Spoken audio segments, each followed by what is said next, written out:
beautiful thing right now. Rise and shine, it's a beautiful day. I'm alright.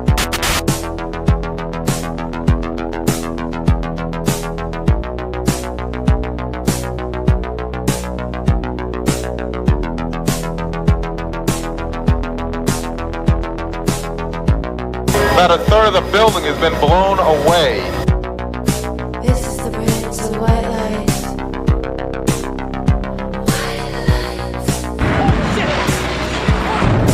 Our very freedom came under attack in a series of deliberate and deadly terrorist acts.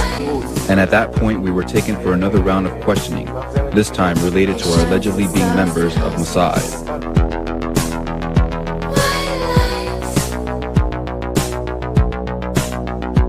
Crazy evil.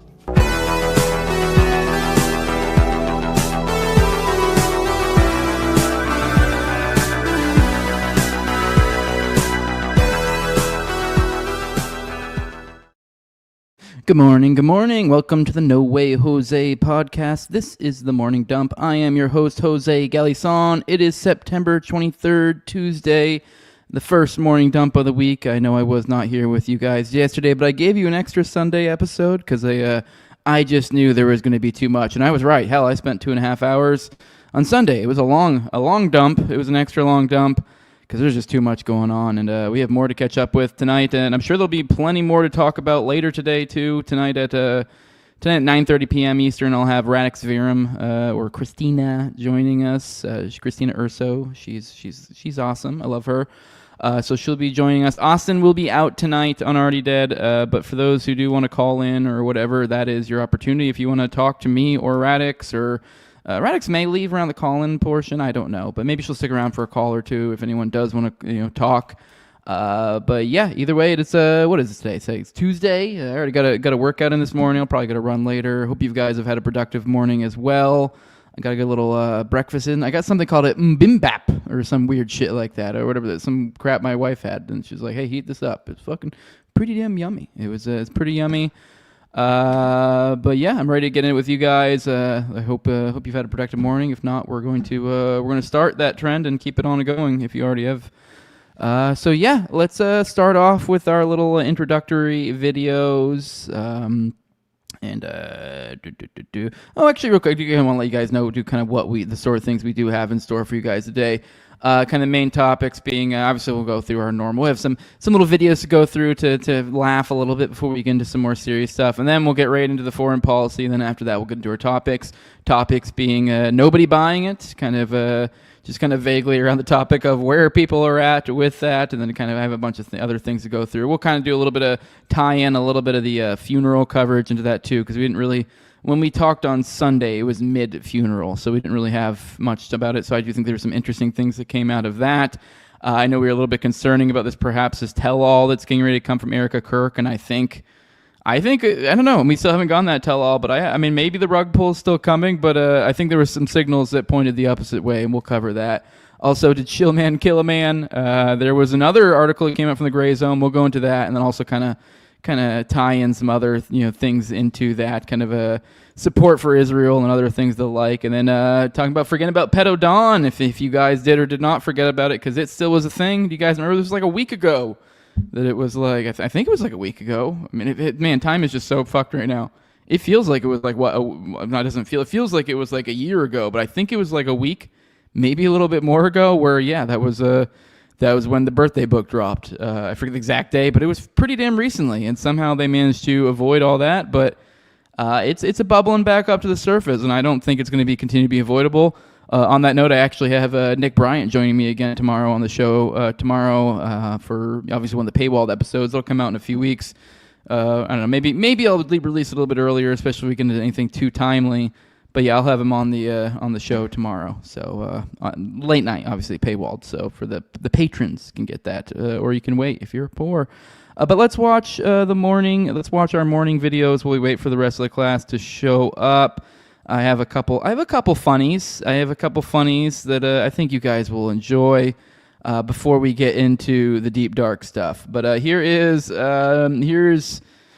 Here is Kamala Harris explaining to a lesbian why she couldn't hire a gay as her VP. So let's go and play this.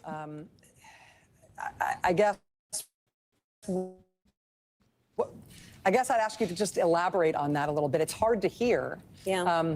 With you running as, you're the first woman elected vice president. You're a black woman and a South Asian woman elected to that high office, very nearly elected president. To say that he couldn't be on the ticket effectively because he was gay is hard to hear. No. That's not what I said. That he couldn't be on the ticket because he is gay.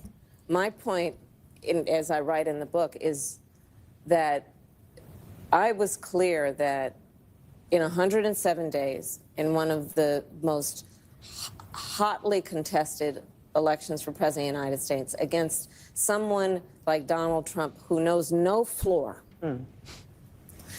to be a black woman running for president of the United States and as a vice presidential running mate, a gay man, with the stakes being so high, it made me very sad, but I also realized it would be a real risk. No matter. I love how this is really. I forget how the question was even asked or how it was framed specifically, but it was basically the crux of it. Was like, what you were unwilling to hire a gay man, and she's like, no. Then long answer of yes. So I don't know. It's just funny. I've been an advocate and an ally of the LGBT community my entire life. So it wasn't about. Yeah, right. So it wasn't about any prejudice on my part, but. That we had such a short period of time, and the stakes were so high. I think Pete is a phenomenal public servant. I'm actually curious what you guys think. Do you think, I actually think if they should have probably ran Pete as a VP. I mean, although they ended up going with Walz, and the vibe was they were trying to appeal to essentially my demographic, the young white men or whatever, and so maybe that was a vibe. And I'll admit Tim Walz from just a vibe type feeling for I don't know, he kind of seems homely, the whole coat. I kind of get the vibe. He's a little weird, a little fuddy duddy. I don't know. Just seems kind of the weird great uncle. I don't know. They almost got it, but I really think they probably should have just leaned in with the gay thing. I don't know. My thinking is why not? I mean, maybe it was just a tactics thing, but I was like, maybe there's just crazy deep shit in his. He seems like someone who has some dark stuff in his closet, is what I'm getting at. So I'm like, maybe that's what it is. I don't know. Let's keep playing. And I think America is and would be ready for that. But when I had to make that decision with 2 weeks to go, ain't gonna be a homo. And maybe I was being too cautious. I'll let our friends, we should all talk about that. Maybe I was. But that's the decision I made. And I, as with everything else in the book, I'm being very candid about that. Yeah. With a great deal of sadness about also the fact that it might have been a risk. Okay. All right. I mean, I don't really have much to add to it. I just find it funny. It's just the situation is just funny. And then here's another little funny we got. Here's Trump.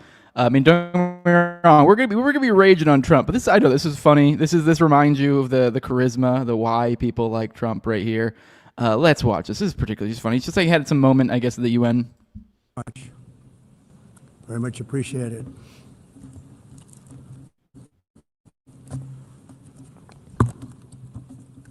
And I don't mind making this speech without a teleprompter, because the teleprompter is not working.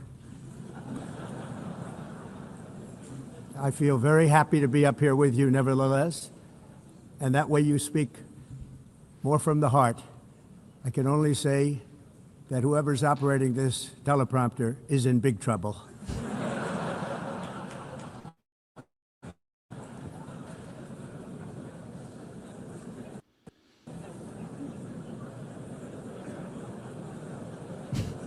All right, that's it. I mean, whatever. I just thought it was a funny moment. All right, all right, let's go to the chat. Let's say our good mornings. Check in with you fine fellows. Good morning, Bobo. Starting the tower off with the first comment. Nice. Good morning, Wise Elk. I see the tower continuing. No Name. Good morning. Comment Mama fucked it up. Good morning, Comment Mama. Good morning. Or Bobo's back. Good morning, Conrail. Good morning, good morning. Good morning. Good morning, Tower Gang NPC. Good morning, What Robin is a Brat. Good morning, Tom33. Good morning, Hey Say What Now. Good morning, Marna Mac. Good morning, good morning. I know, no QR code. Eventually, tell the news cycle to settle down. I need like a day. There was like a few weeks ago, there was a couple times where I was just like, I'm just gonna, I do have other errands I could do and like whatever, and it is a slow news day. I have not had that feeling in a while. We have no, I would like a slow news day. Give me a slow news day and you might get that goddamn QR code. So tell all your faggoty little right-wing friends out there to stop fucking causing all these weird issues and making Jimmy Kimmel relevant again and all this stuff. Yeah, tell them to stop doing that, please. Good morning, everybody. Good morning, John Black. Good morning. Good morning, King David. Says, hit that like button. Yes, hit that like button, people. Please, please. That would be nice of you. Good morning, everybody. Good morning, Nevsky. I thought I said good morning to you already.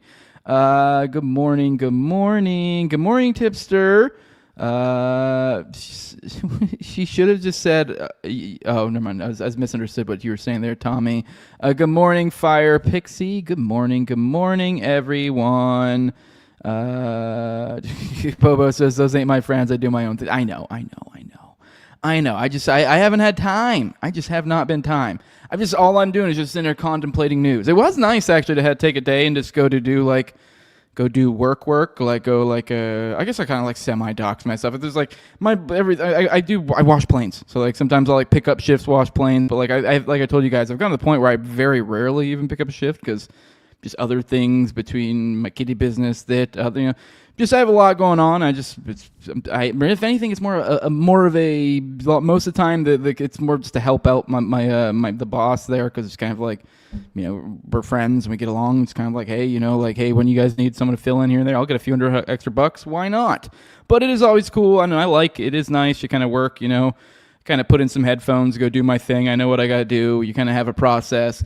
And, you also get to talk to some of the guys there, so I was able to get a vibe of where everyone was at with all the crazy stuff going on. And, I was surprised. It seems like people are kind of similarly where I'm at, despite the fact that the right-wing media sphere would almost be gaslighting you to say otherwise, which, ironically, the sort of demographic of people I work with are like literally the demographic of those said people. So it's like I'm seeing, obviously it's anecdotal, but I'm seeing a disparity between perception and reality. So I'm a little bit confused, which we'll cover some of that later.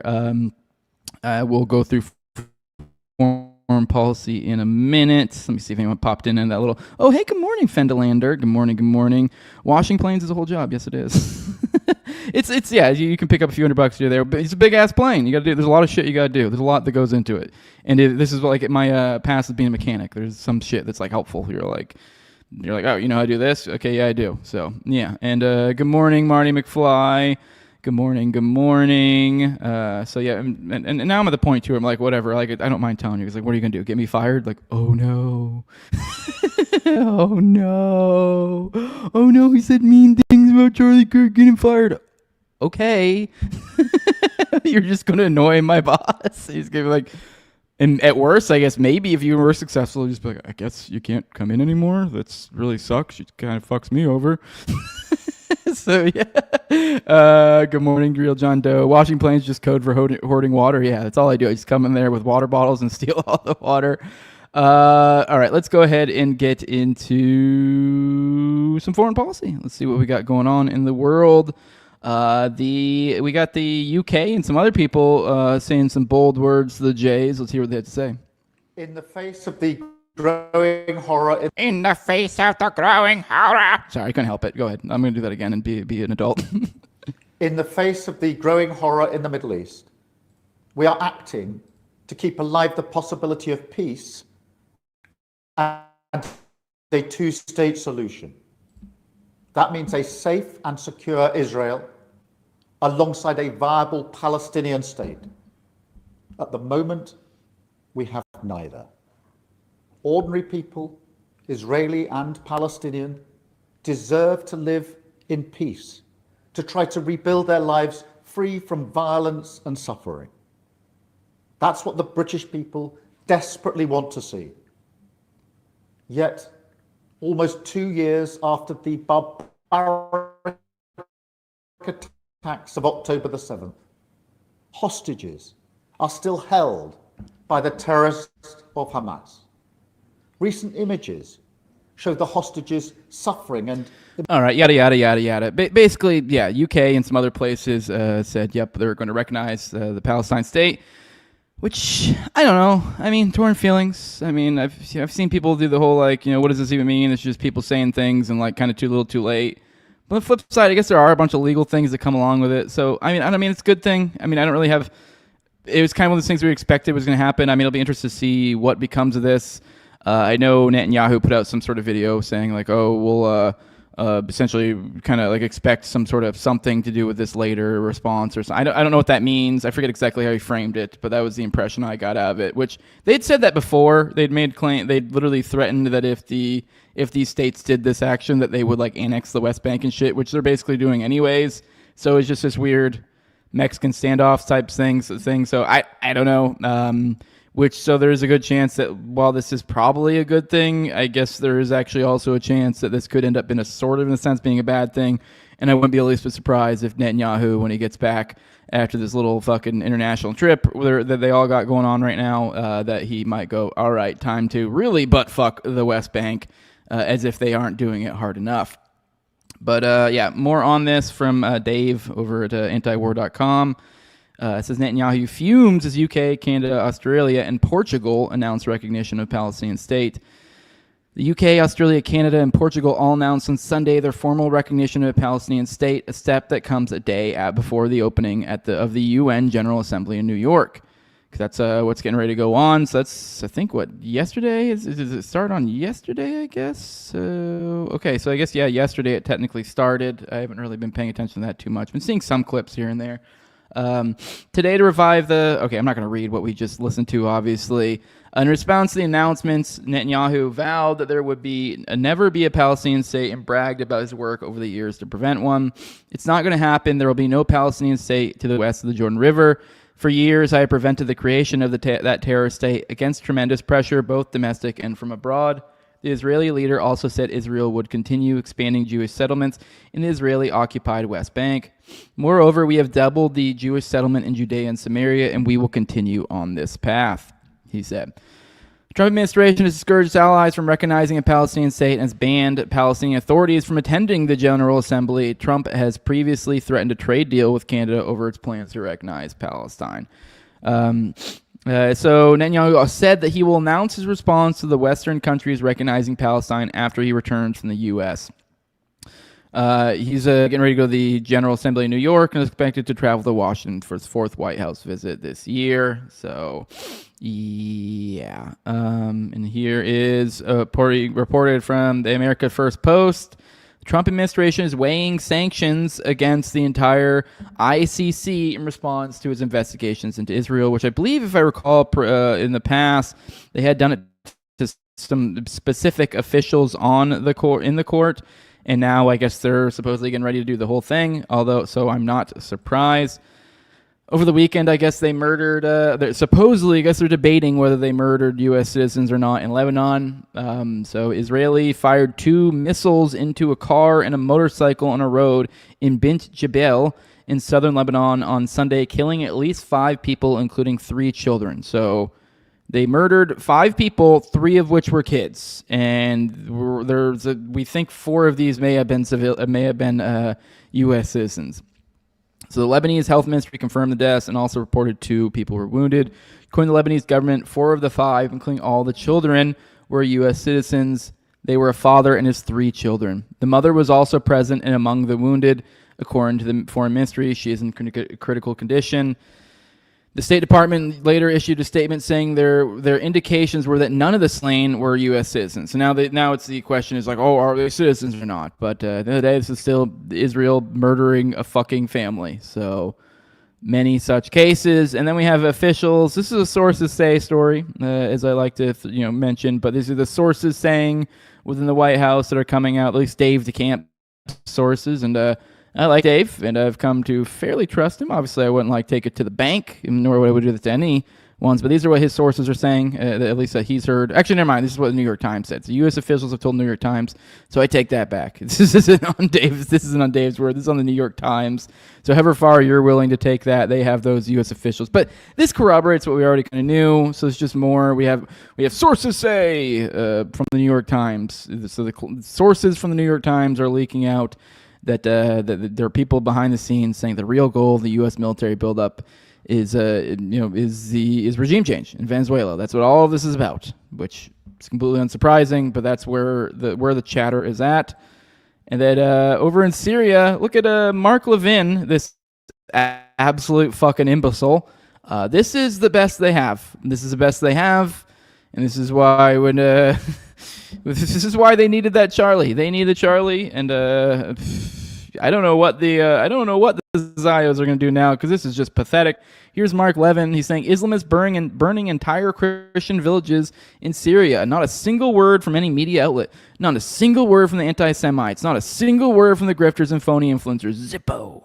Which, like, for one, I don't know. I've been covering Syria fairly frequently, about as much as I feel like it's owed in a 2-hour thing whenever we talk about everything in the world. But I don't know. I know a lot of people in our sphere. I know Dave Smith's covered a lot. Dave DeCamp obviously covering his things so, but then if you understand the facts of the ground on the ground in Syria, it's like, well, what are you getting at?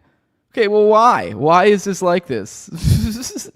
We had what was it, like a year or so ago? We had Assad in there. I don't remember having these issues before. Is there any other like compounding issues going on too? Let's even say Assad was a bad guy, and then Ashara, this head chopping fucking Al Qaeda ghoul. Let's say he actually is a really good guy, and he saw it, and he is the guy to be in power and to get things. Well, he's not even able to exert power upon his own nation, because he has Israel fucking him from on his borders and completely undermining his power. And so how is he supposed to? It's really just a boondoggle, and you don't know what the hell is going on the ground. Israel has completely destabilized that region to an insane degree. They're like completely infringed on the borders of Syria as well, and constantly stories of them killing people and this and that. And yes, there is sectarian violence, but you know how hard it is to get control on sectarian violence when you have what seem to be instigators on the outside of the issue instigating. Well, it gets pretty goddamn hard, and especially when you keep toppling the regime over and over and over again. Yeah, sectarian violence happens. So yeah, this is what the Jays are running with again. All the Zios. There's Eyal Yokobi saying Islamists in Syria are lighting entire Christian villages on fire. They're going village to village and burning down the homes of Christians. Will any media outlet report this? So here you go. You see video of supposed burning villages, which I haven't heard any reporting. This is pretty new, so I don't know. I mean, I believe it, though. I've been paying attention over there. There is lots of sectarian violence. And frankly, it's hard to even get a grip of what exactly the dynamics on the ground is, because there's so many different groups fighting, and then you have the Israel, clearly causing more problems on the outside. So yeah. And then we have, this is awfully ironic, on the side of Syria, we have with all this UN stuff going on, we have Al-Qaeda chief, the former Al-Qaeda chief, arriving in New York, which is Shara, and sitting down with the former CIA director. So here is David Petraeus and Shara meeting at the summit. So it's interesting. I mean, you can go read on your own if you want to see how this back and forth went, but here is Shara. I guess he did in a lot of these. He hasn't apologized for anything. He's kind of taken this like, being a warrior has taught me to like look for peace and this and that. And okay, I guess I can kind of see that. But let's be real. I'm a little more jaded on this, and I think it's he probably got installed to be Israeli puppet, and that's kind of the role he's currently playing. Especially since I forget which specific sect he is, but he's the sect that hates the Iranian sect or whatever. So if you are going to put in a puppet regime, not a bad one to have. So yeah, I think it was just kind of we both have a common enemy, and Shara was probably what Shara was thinking there. And then on kind of what a kind of pathetic leader I guess he is, namely because of Israel. Right here, here's this from Jason Ditz over antiwar.com. Netanyahu idea of withdrawing from Syria buffer zone is a joke, is what he had to say about that. So while claiming talks with the Syrian government were progressing, Netanyahu dismissed the idea of withdrawing from any of the territory Israel has captured during its invasion of Syria that started in December 2024, which it was like the moment Assad toppled, they immediately were like, they just complete opportunists took the area. Despite the fact Shara hasn't done a single thing to them, I don't believe any of these, any of his entities, not that I necessarily think of them as like good guys or whatever, have done anything to fuck with Israel. So, yes. Netanyahu said the idea of withdrawing from the buffer zone, which was meant to be a demilitarized zone since 1974, was a joke. Israeli officials have repeatedly insisted territory taken in the buffer zone would be kept. So now you can even see here this area that they've occupied on the map. So, but yeah. All right, let's roll through the chat. Check with you guys. That's all we got for foreign policy, and then we'll get into the main stuff for today. A little bit on the shorter end today. So yeah. Let me see. I called your boss and he called me gay, base, says Nevsky. That's actually, probably what you really get. No, I guess just go, okay. Good morning, Mike Mortal, if that's the first I've seen you. I guess my British accent made Comment Mama laugh. I'm sorry, I couldn't help it. Who else we got in here? Antifa is explicitly stating that they are using the Israel-Palestine to fracture the right-wing coalition. I right now am explicitly stating that I am using the Israel-Palestine stuff to fracture the right-wing coalition. How about that? I'm perfectly fine with that division. How about that? Like, okay, so what is your fucking point? Like, okay. Okay. My dividing line is like, hey, are you cool with like evil? Nah. Okay. Well, you're cool with evil? Well, I think you suck. Like, okay. All right. Okay. Sure. Whatever, dude. Love you though, bud. Conrail says Israel closed the border of Jordan and the West Bank. I saw. Not a good sign, and all indications of the genocide is likely going to enter there very soon. Same thing too, Nevsky. I'm explicitly saying right now that I am using the Epstein stuff to fracture the right-wing coalition because there are certain points which are worthy of fracturing, and if you are like in there, it's like, well, I don't know, I'm fine with going. You suck, and not that I'm like really trying to build a coalition. I'm not really in the voting thing or whatever, but yeah, I have no problem with creating those sorts of divisions whatsoever. Okay, I guess we're doing Israel streaming the Feast of Trumpets to egg on the evangelicals with rapture porn. Oh yeah, that's right. I forgot. All the Christians think for some reason, I didn't look into it because I didn't care. For some reason, something about the books or something make them think that today's the day. So I don't know, that might get some fun stuff, and it is pretty funny that the Jays are capitalizing on it. Surprise, surprise. So I guess they're blowing goat horns. So fucking, you probably got some hardcore Christian Zionists in the Holy Land that came on a trip are probably rock hard right now. Good morning, Bug Fights. Good morning. Who else we got here? Anyone following Professor Gian? His thesis is on point with mine. It's all eschatology. I do not know Professor Gian, but there you go. Shared that for the rest of the class. Good morning, Fat Cats. Says, I hate the internet fags. I hate internet fags too. Good morning, everybody. Good morning, Shayuon. Good morning, Boomer Slayer. North says, I ain't giving back shit. No, I meant the Israelis of Syria. Yeah, no, they ain't going to. That's for sure. They're keeping it. That's for sure. All right. Let's go ahead and get into... let's start into the funeral stuff. I thought this right here, starting off, of course, 1 second. Now I got to StreamYard doing its thing. Give me a second. All right, bring it up. All right, here we go. All right. Well, this right here is Erica Kirk, and I thought this was, frankly, a fucking huge moment. And it's been surprisingly fairly divisive, and we'll go into that in a minute. My husband, Charlie, he wanted to save young men just like the one who took his life.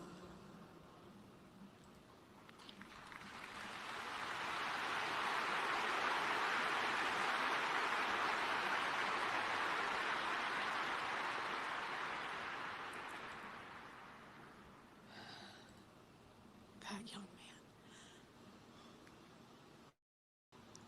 young man. On the cross, our Savior said,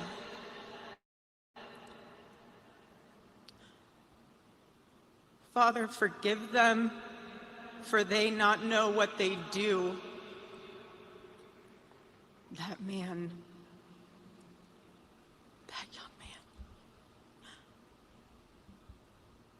I forgive him.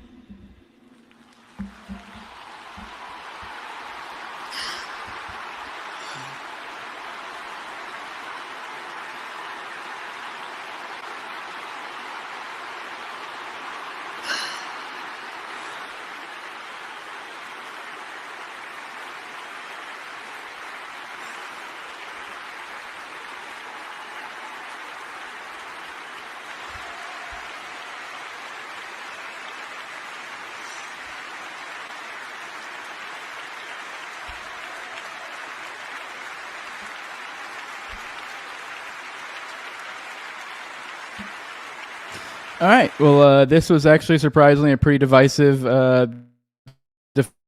statement. You'd be surprised, especially since all this is supposedly what, in the memory of Charlie Kirk, all the freaking out online and stuff like that is supposedly in that, and then everyone calling for vengeance and destroying the left and all this, despite the fact that I still stand by we don't know what the fuck happened that day. And then this woman, I think made... I mean, it really was. I'm not religious, but I mean, I do agree with, I mean, at least the sentiment of this. I mean, I guess I don't know. Maybe I don't know. Maybe I'd be a little bit torn. But like, there's no like, especially given the situation. I guess especially given the situation, the timing, what we know.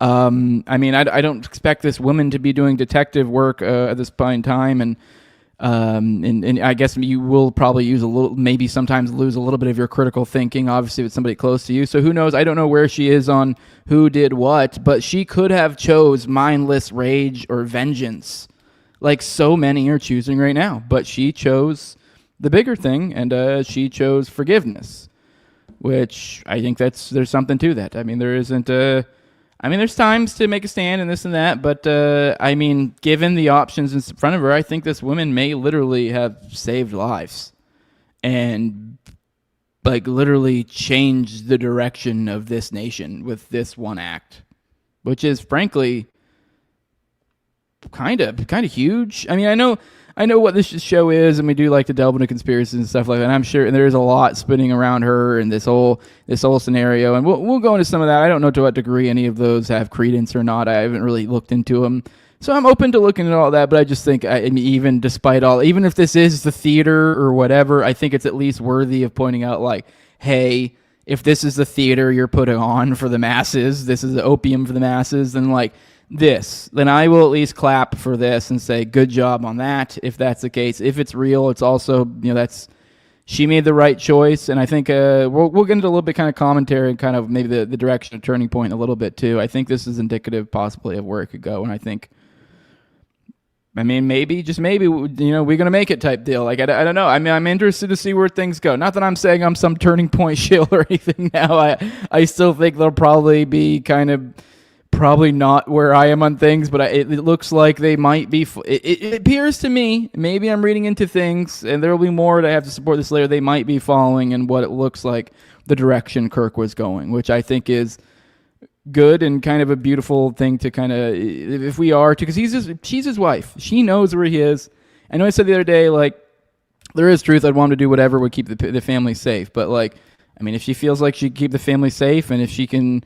Maybe she can kind of, I don't know. I mean, I would suggest maybe not going super hard on certain things possibly, but I think there's no reason why. I mean, she's kind of free of these, the things we're going to get into today, some of these forces on him, these nagging forces. She's able to probably shed a lot of those off and kind of just follow the path she felt like her husband actually wanted, free of a lot of this specter of what may or may not have contributed to the death of her husband. You know what I mean? Like that, or at the very least, like what I'm sure was making his life hell. So I don't know. I mean, so I just think there's something beautiful about all this, and I think she made the right choice. And I'm frankly, honestly, kind of, I don't know really, I guess my honest is on this, but I'm frankly also kind of grossed out by the rampant outpouring to kind of, knee-jerk, like, contradict her. I guess. You're like, why are you so, especially since like your rage is supposedly caught up in this sort of, I don't know, whatever. I don't know. It's just such a bizarre, mindless rage that I'm seeing overtaking a certain sphere of the of the political aisle right now.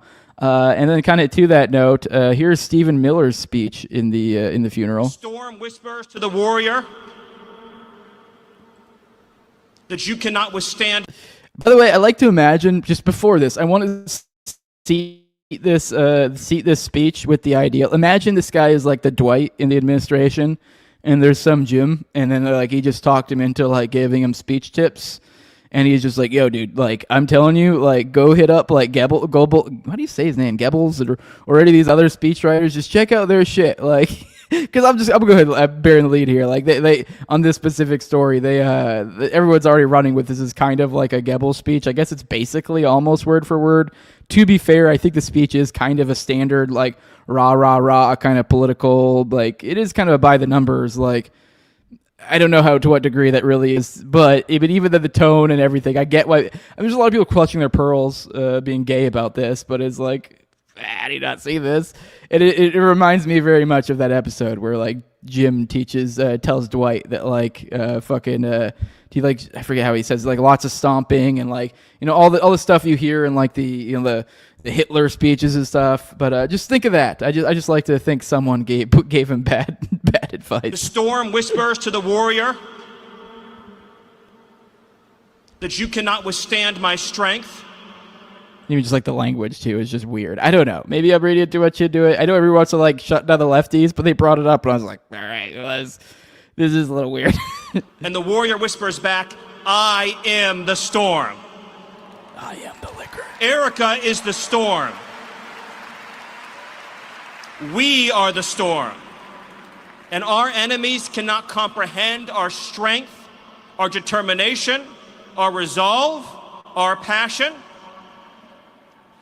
Our lineage and our legacy hails back to Athens, to Rome, to Philadelphia, to Monticello.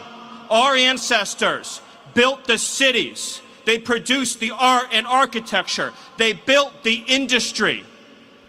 Erica stands on the shoulders of thousands of years of warriors, of women who raised up families, raised up city, raised up industry, raised up civilization, who pulled us out of the caves and the darkness into the light. The light will defeat the dark. We will prevail over the forces of wickedness and evil. They cannot imagine what they have awakened. They cannot conceive of the army that they have arisen in all of us. Because we stand for what is good, what is virtuous, what is noble. And to those trying to incite violence against us, those trying to foment hatred against us, what do you have? You have nothing. You are nothing. You are wickedness, you are jealousy, you are envy, you are hatred. You are nothing. You can build nothing. You can produce nothing. You can create nothing. We are the ones who build. We are the ones who create. We are the ones who lift up humanity. You thought you could kill Charlie Kirk? You have made him immortal. You have immortalized Charlie Kirk. And now millions will carry on his legacy. Okay, I don't know. I couldn't help but like, yeah, it is like, with that in mind, I almost can't help but laugh. Well, here's more. Let me see what else we got here. More. Actually, where's the Posobiec one? I'm looking for the Posobiec one. If I got that one, maybe I didn't have that one lined up. I thought I did too. Posobiec did a weird performative, but there was a few of those. This is a weird rally type vibe at this thing. It just felt weird. And you also got this shit too. Here's Fox pointing out these guys meeting up. So you can see Elon. What does it look like? Dana White and Trump. Supposedly, someone's saying, I don't know how they know this, but apparently Trump agreed Musk. I guess maybe they're reading the lip, saying how you're doing, and then says, "So Elon, I've heard you want to chat." Said, "Let's try and work out how to get back on track." And then kind of tapped his hand on him, said, "I've missed you." I don't know, maybe someone reported that from inside there too. Seems believable. But I don't know, it just seems like mafia stuff. You see these guys getting back together, either mafia or theater shit, kind of like because especially with Elon, they've kind of supposedly been the outs. He accused Trump of being in the Epstein stuff. I mean, we've been covering the Epstein stuff. It's doesn't look good, and then now you have Elon here, which it almost feels like what's sort of what this moment, if we're gonna get super conspiratorial, or actually not even if you're like even like I guess not supposed to because it intends like a foreknowledge, but like. Whether it was like a foreknowledge, like the plan, or it was like an after the fact, like either way, this seems to be the move, is to try to use this as a moment to a rallying cry to bring everyone back together, despite the fact, as I kind of point out before, the certain places where there are fractures right now are where there are well-deserved fractures, and I don't think you just get to paper this over with the death of someone who is clearly dealing with issues with these fractures and struggling to deal with themselves. I don't think you just kill the man and then expect that the rest of the world is going to take the hint and just fall in line. I don't think that's going to happen. But that seems to be the vibe.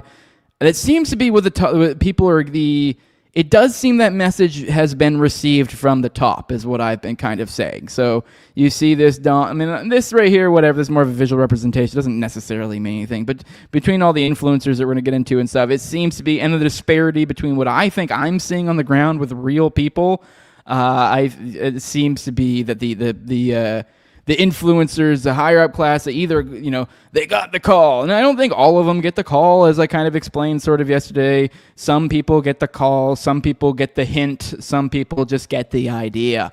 They just kind of go, some people think, this is the way I need to go. Some people are just weak and move in the way of incentives. Like, I know I got a lot of shit for some of my takes in the past few weeks, and frankly, I don't fucking care. But that's not how everyone is. And if anything, I actually think I've probably been rewarded for it. But I think most people don't think like that. Most people are incapable of deferring gratitude for any extended period of time. They go, oh no, people being mean to me right now. Oh no. Whereas my show has been booming. People seem to like what I have to say. People seem to, I got a lot of hate for some of the shit I said off the jump, but it was clearly because there was an emotional energy in the air, and I said, fuck that, suck a dick. Here's the truth. Here's what you need to hear. And I think I've gone, but most people don't think that way. Most people just get kowtowed, fall in line. I also do think some people too are like trying to fill the vacuum. They're trying to kind of, appeal to the respectability of those above them. They're trying to play the respectability game because everything's flipping and going topsy-turvy, and I think a lot of people just aren't prepared for this whiplash. I've been prepping you guys for months and months and months for this whiplash. I'm telling you, this is done. This whole, whatever this Trump thing is, this is going to shit. It just... And people are going down with the ship with it, but it is what it is. Not I, and I will call out the fucking losers as it goes down. But yeah, I really do think that the center left are going to be the position that that the current right wingers are in right now, or were in probably 6 months ago. I think we're going to get probably a similar dynamic from the center left in come 5 to 10 years because of the massive way in which the right wing has fucked this up. I don't know if it'll fully swing back to insufferable lefties, but congrats. You brought it, you gave it back to the lefties. And even then, I wouldn't be surprised. Who knows? You start the cycle all over again, and then 10 years after that, we go right back to this faggoty woke shit all over again, and then continue the cycle or whatever. I don't know exactly how this plays out, but what I could tell you is they fumbled the ball, and they fumbled it hard, and to an incredible degree. Everyone in every level. And they continue to do so. It's kind of astounding to see, really. Didn't mean to click on that. And then here's Tucker's speech. Everyone's freaking out about that. You guys will probably enjoy it. See if you can figure out what they were upset about.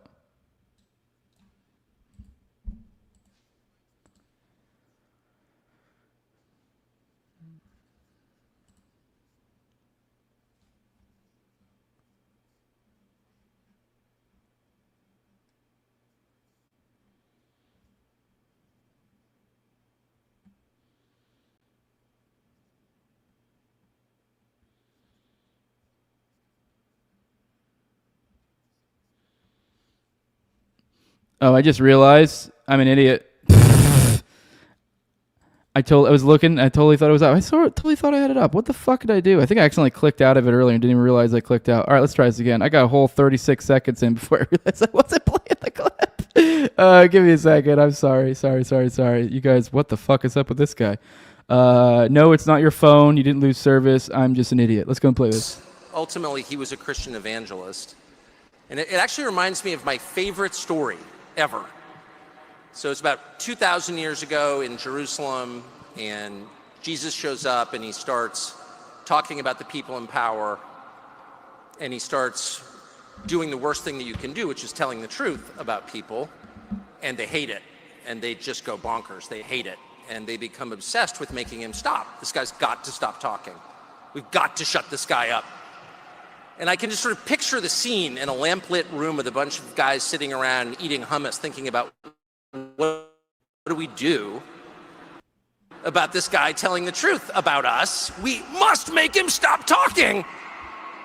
And there's always one guy with the bright idea, and I could just hear him say, I've got an idea, why don't we just kill him? That'll shut him up. That'll fix the problem.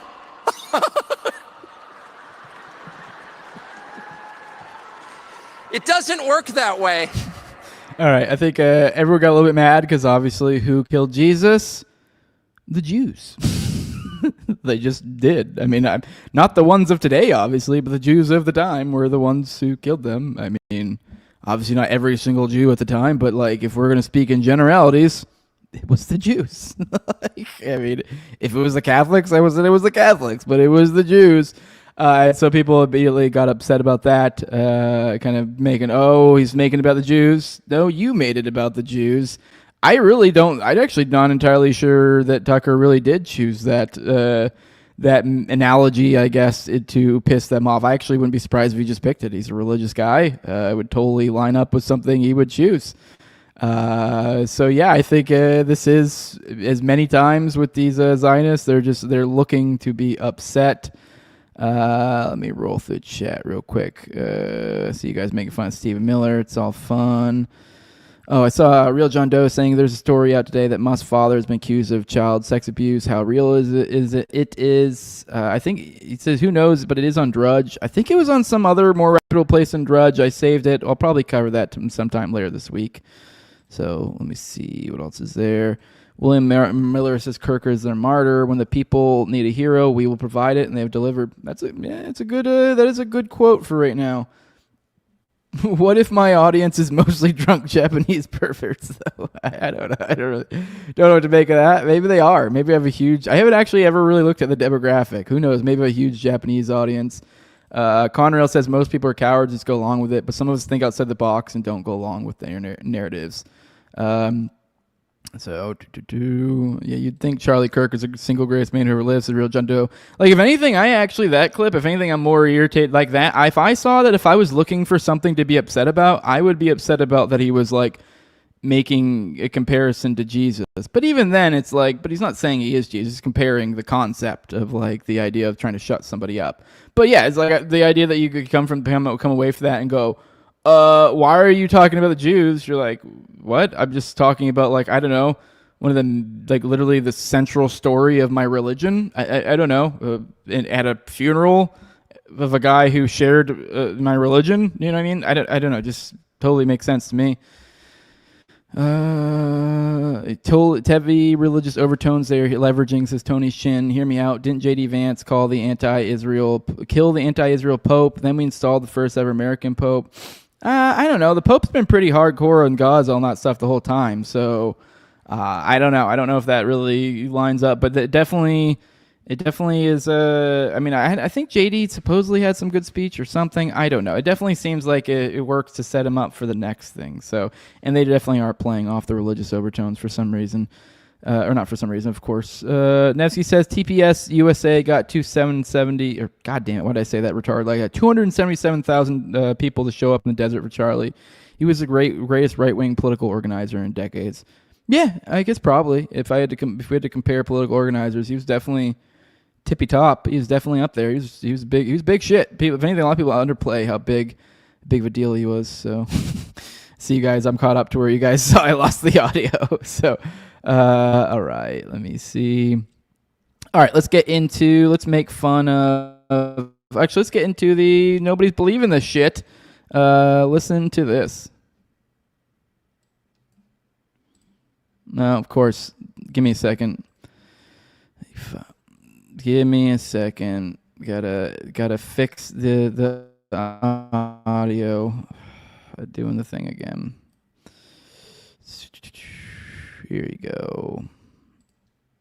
Here we go. This is about like nobody believing this shit. So this is in their coverage, literally in their coverage. Listen to this guy what had to say. In line with people for 3 hours, talking to all the folks, and they were Christians, and they were happy, and they had families, and they were lovely people.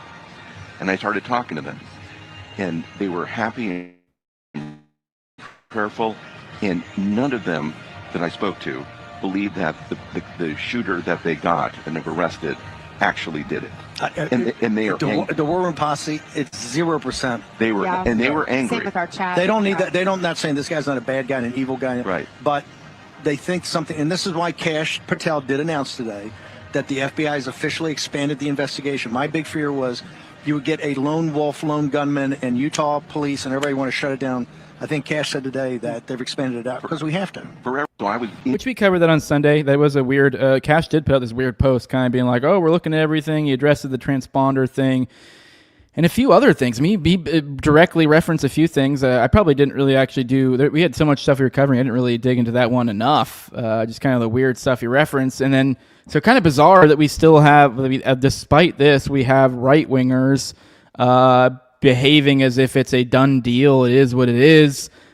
Seems no one is believing it. To my point of like literally going into work that it is kind of almost nice to kind of check in with people, real people, not just the internet like I talk to every day and my wife and kids, just I don't know, people I see in and out of the supermarket or this or that, actually interacting with people, and there are kind of I still got it.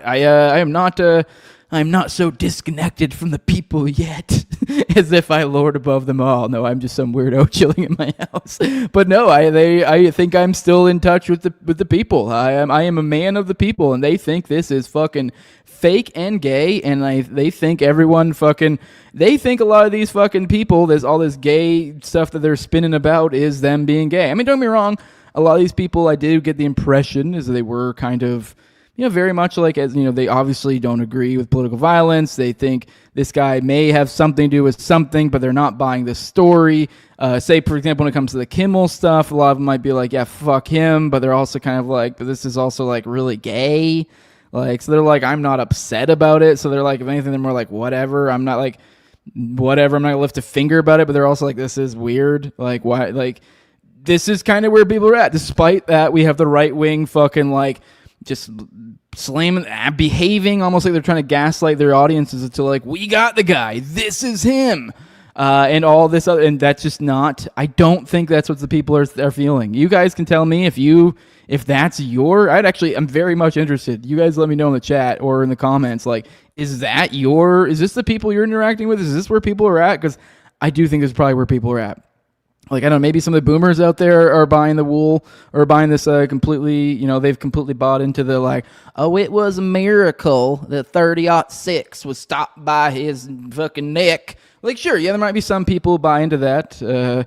But I think most people have had enough and they're not buying this bullshit. But despite that, we're still getting these gay little lectures from, I don't know, probably 150-pound men. So here you go. Here's what this adorable little guy has to say. And it's like, at what point do people say, okay, this was some nut job? At what point is that a sufficient explanation? And the only reason I say that is like, look, that is also a problem. People say, and I've seen this on Twitter from people that I will never talk to again. I saw this from the Health Ranger. I saw it from Ryan Mata. I saw it from other grifters on Twitter. They said Nick Fuentes is forced to say it's not the Jews, blackmailed, compelled, he's afraid.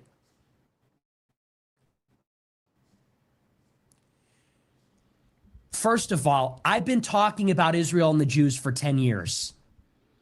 And by the way, I'm the only one that has been consistently doing that for 10 years. Where was Ryan Mata and Health Ranger, all these other people, when it was unpopular, when you were getting banned for saying it, debanked, censored? Second of all, I'll be saying it tomorrow and next week too. We'll be talking about it tonight. And by that, I mean Jewish power in Israel. I'm the first one to say Mossad kills people. The first one to say Israel's behind many of the conspiracies. But no way, Jose, could it be this one? I said it. And I do want to say the people you brought up in the end, I don't really give a shit about either of them. I don't really, between Ryan Mata and Health Ranger, I don't really have feeling. I really don't know a lot about them. I just kind of have an impression of their stuff that I've seen when they show up on the timeline, like mixed bag. But at the same time too, I actually, funny enough, when I was kind of digging through the comments, I think this stuff actually doesn't stick. Because I think at least those two, I think they were kind of, I mean, I can't say it for both of them, but I think at least Mata definitely was kind of one of those people. So this doesn't work anymore. I've been talking to the Jews for 10 years. I've been doing this. I've been doing that. We don't fucking care. So have I. Like, maybe on the same level. You started it before me. Maybe not 10, but I've been doing it for a while. People have been doing it. People are awake. You don't get to fucking sit on your laurels of, I've been doing this. That's great. Cool. That means fucking nothing. That is not an argument to anything. This idea of because I mean, once again, we don't know. People are saying it's odd, the behavior, and this. I've been doing this. That's not an argument contrary to it. I mean, and this idea of what would it take? What do you mean? What would it take? What do we have? Not much. The irony here is all the people are like, how dare you even imply? It's ridiculous. Israel. It's like, okay, well then you're like, well, what evidence? Yeah, what evidence do we have of this? If you really start to evaluate the evidence, as I said the other day, I'm completely fine saying evidence-wise, Israel. I am actually not even committed to the Israel hypothesis in any way, shape, or form. I do think it's interesting, but it's like, I did say it doesn't, I wouldn't say, I do think it's worth looking into. I do find it suspicious. I think it's weird, the kowtowing of almost as if it's absurd. I actually don't think absurd. I actually think it's the opposite of absurd. It's something worth looking into. Big time. And I don't think this, where was I going with that? Fuck, I totally had a thread of thought there and I totally lost it. Damn it, whatever. What did he say? No. And it's like, at what point do people say... Oh, I was comparing but yeah, so I'm willing to admit, technically, if we do compare these two next to each other, I guess it's hard to compare the two. If we are to say, I guess sort of, on a certain level, you could say the evidence is better for the Tyler Robinson side of things, because there is actually something there. But the problem is, on every level, when we've evaluated every little thing, everything looks sketchy and it throws everything into question. So I guess I would say that hypothesis is slightly better, but nowhere near the way that these people are behaving in any way, shape, or form. And so if we're looking at levels of to what degree we put any sort of credence in something, they're roughly around the same area, frankly. The Israel hypothesis and the Tyler Robinson hypothesis of something approximating what is said to have been done, some sort of, I guess, lone gunman type thing. Yeah, I actually think they're about on their face at a similar level of evidence threshold currently as what I know. And that's all I know. And I don't trust a goddamn thing the feds say. So, and neither should you. So I find this very bizarre. And then as I found this interesting too, while he's doing this fucking browbeating people for this sort of shit, then it says, meanwhile in reality 3 years ago, and here's a photo of him with Laura Loomer. Which, don't get me wrong, I don't necessarily think this means anything, but he's also known for fucking palling around with some of these other people. There's all these rumors that he sucked off Destiny, or Destiny sucked off him, or whatever the fuck. So it's he's just as kind of cavorting about, and so if we're playing this, I was this, I was that, well, is this a game you want to play? How about you deal with the here and now? Because I don't even know your history, but I have a feeling if people start digging into it, and if you're playing this, I've been doing this for forever. Shut the fuck up. I can't stand that stuff anymore. Oh, he's earned this. No, suck a dick. I've actually seen people say this shit before, who is it? Actually, I'm not going to name names, but I've seen some major people about, when we've had critiques about, say, people and Nick Fuentes be like, oh, he's earned his whatever the fuck. He's done his time. What? I don't fucking care. I don't care. I wasn't living next to him every single day. I didn't get to see the struggle, get the idea of what's going on. And even then, despite the struggle, that doesn't mean that things couldn't change now. So miss me with that gay shit. Sorry. So, all right. Anyways, and then to add to this, all this little stuff, I find this funny. Here's Nick doing his first ad read. Hi, I'm Nick Fuentes. If you want to text me or call me or ask me a question, you can find me on Minect. Okay, now I want to be very clear here. I don't have any problem with people doing ad reads whatsoever. I don't care. I did ad reads. I used to do ad reads. I'm still open to doing ad reads. If there's anybody out there that has any products out there that you think that I'd like, you think that I think we're cool, hit me up, and send me like a sample or whatever. That way I can vouch for it. Because if I don't like it, I won't. But I'm totally willing to do that. I used to do it for Nadeau Shave Co. I still use their shaver. I dig it. I really do. I think the single blade safety razors are cool. They're economical. They're great for kind of like, I'm not getting any money from them anymore. So I don't have any problem with that. But I just find it funny. This is for the timing. He's also doing his first ad read at the time. And it's Minect too, which for those who know what Minect is, it's like a thing to connect to particularly influencers. This is PBD's thing, Patrick Bet David. Candace is on there. There's a bunch of people. That's actually, a while back, I used it to try to plant a seed about Oklahoma City bombing into Candace's ear. I used some of the Patreon money from you guys, so thank you for that. So it was actually, it was pretty expensive, but I asked her a question. She gave a video call back, and we played on the show a long while back, her talking about the Oklahoma City bombing and Timothy McVeigh and this and that. So she was pretty, I just wanted to plant the seed. She did seem interested because she was in that time when she was digging into things. So I was like, hey, dig into this. But it's just, I find it funny that hey, now we have Nick over here. That doesn't necessarily mean anything, but I can't help but notice. I gotta notice it. And it's just funny that we get to see his the audience where they're at and fuck with him. We have Isabel Moody here saying, first he got the call and now all of a sudden is a sellout for Israel. And now this. Casey Dillon and Ben Shapiro were right about him all along, which I don't even know what they say. But yeah, here he is. Now, I guess he's taking money from Patrick why am I struggling with his name so much? Patrick Bet David. There you go. I kept wanting to say like P-E-T, like Patrick Bet David. Like Patrick Bat David is what I kept wanting to say. Kept tripping me up. Like, what am I saying wrong here? Yeah, so that's where he's at. I just find it interesting. And then to the gaslighting, here's people like, we got people like the quartering here. You just look at this page. Like, look at this. Just this certainty that these people have. Let me see. Like, the radical left killed Charlie Kirk. The radical left fired shots into ABC headquarters. The radical left killed someone at a wedding yesterday. Anyone who's obsessing over foreign countries is only here to divide the right, distract it, and to fracture it. The left is the enemy. Yeah, this is ridiculous. I do think that we're dealing with I really do. I don't mean to sound like the schizo here, but I'm telling you from between news stories I've read and then also just being online in the past few weeks, I do think we're dealing with an op. I do think we're dealing with bot shit. I do think, like, example, shit like we're seeing right here. I don't think this feels contrived. I mean, and I can tell you, I kind of got into it. I guess would be putting it. I guess maybe overstating it. But just I've seen stuff that feels like it feels artificial. And then also when I'm seeing the things on the ground, I mean, I'll check in the chat, see if you guys are you agreeing? Is this the temperature that you're feeling right now? And then we see this incredible certitude coming from some of the influencers, some of the bigger ones at least, and behaving in a weird way.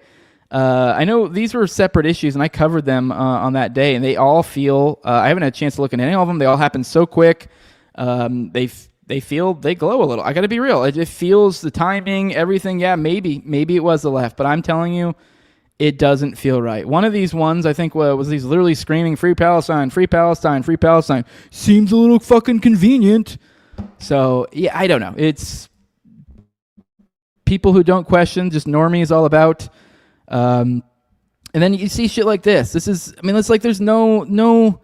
It's just like they don't even realize. Like, look at this right here. This recording says, "Please, people on the right or in the normal center, keep your energy for accountability for these vile leftists celebrating the death of Charlie Kirk." Keep in mind, vile leftists celebrating the death of Charlie Kirk has the most insanely huge range of definitions. It just means whatever I want it to mean at this point in time.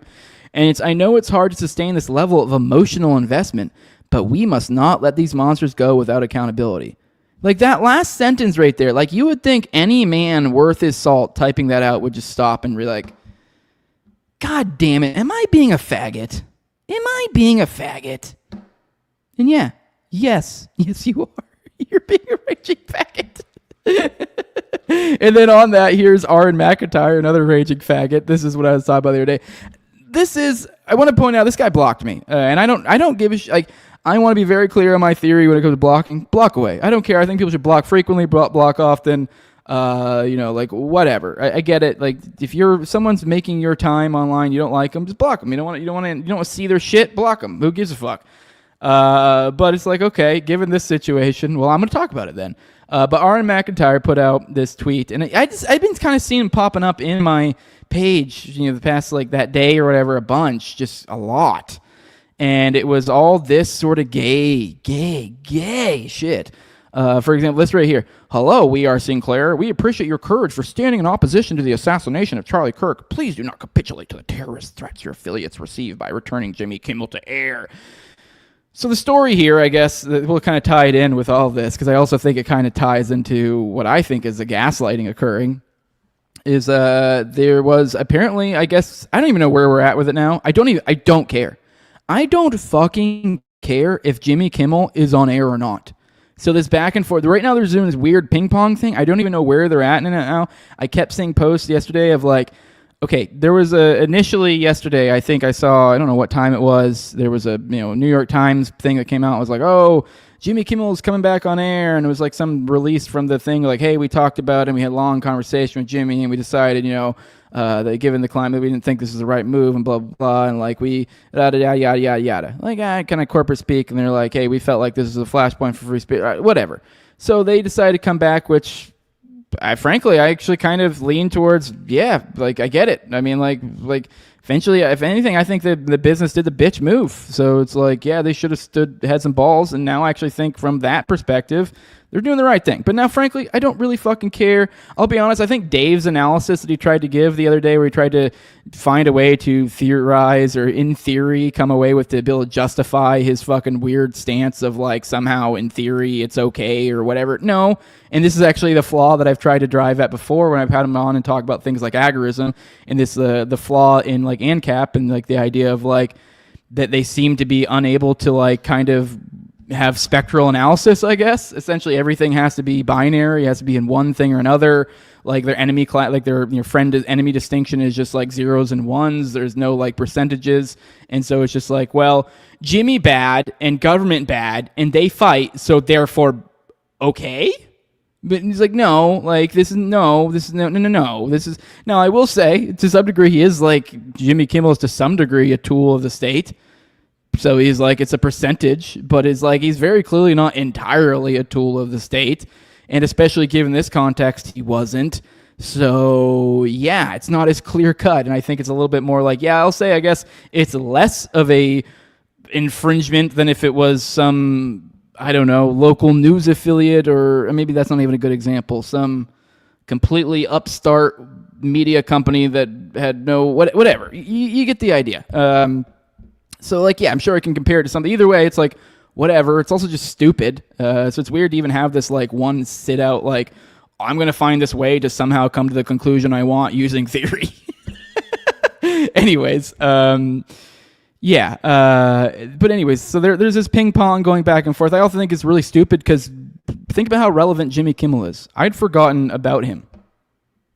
And now we have, and then to think about the level of faggotry to which all these people have stooped to only make Jimmy Kimmel relevant. Like, I don't know if he ends up back on the air or not. Either way, he's more relevant.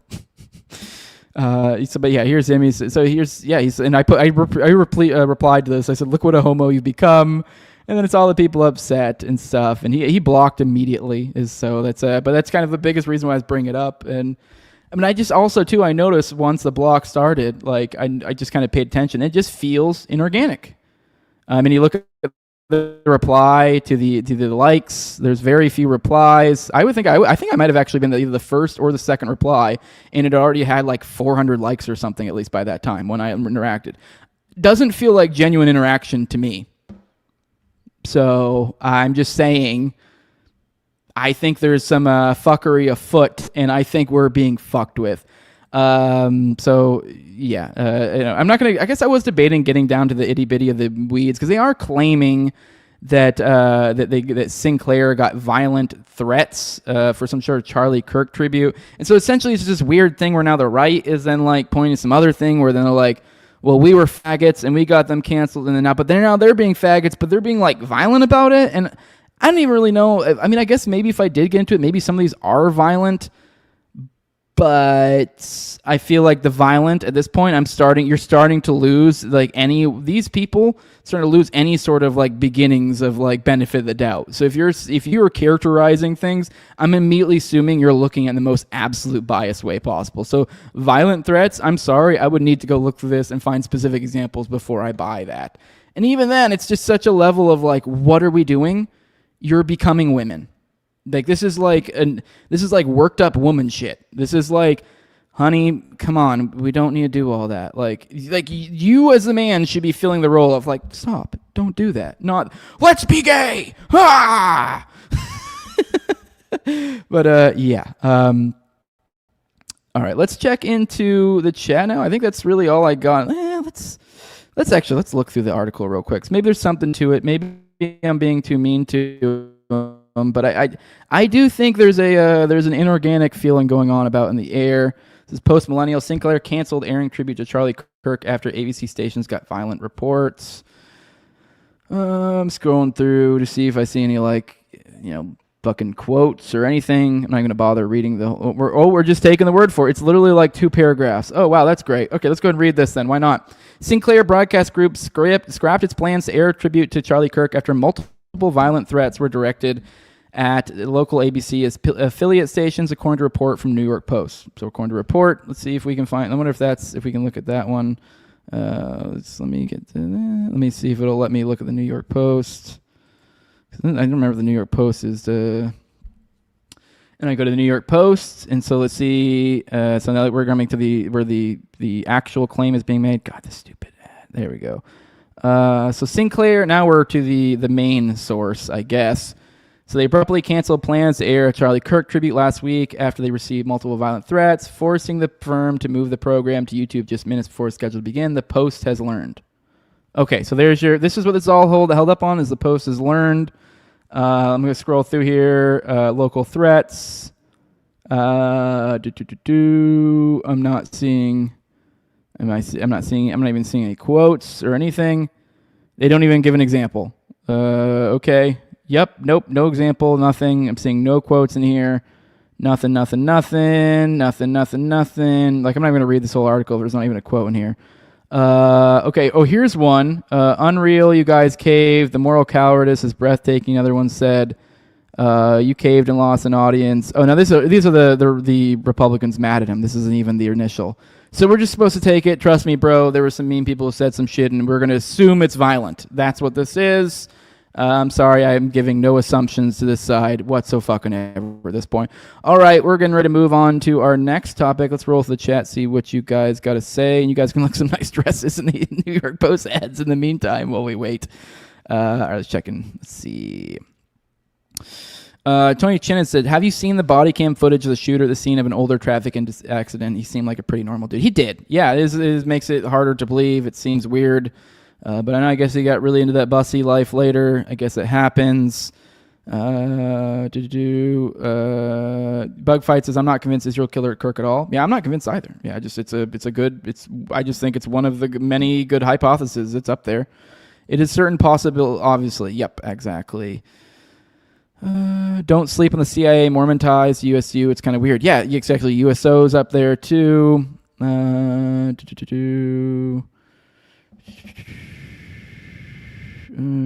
me see. What else you guys say?